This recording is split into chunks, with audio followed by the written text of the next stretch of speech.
This will be one of the more difficult entries for me to make. My time in college and shortly afterwards was a time when I realized my life would never be like most people's lives. I was accepted into Georgia Tech on the condition that I start summer quarter. I agreed to it. Although I had to leave Georgia Tech about 6 months later due to poor grades, whether or not my time there was a success really depends on your point of view. While I was there, I met Suzanne, a graduate student who knew hypnosis. As far as I know, she was not connected with the CIA.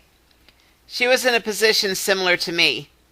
Despite being considerably younger, I was the one with the previous experience, and she was the one with much of the know-how. Together we worked on A Very Brady Christmas, previously mentioned, and a number of other shows. Was this the reason for my poor grades? I doubt it. Video games and stuff like that probably took a greater amount of my time. Mostly it was because poor study habits finally caught up with me. In high school, I was able to make up for poor grades by doing well on the final exam. This did not work in college.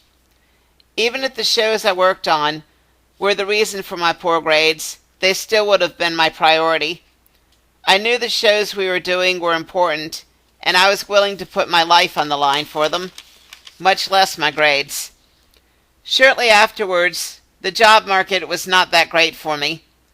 I had a couple of jobs that lasted just a few months each. Suzanne continued to work with me so we could complete those shows we did not complete when I was in college.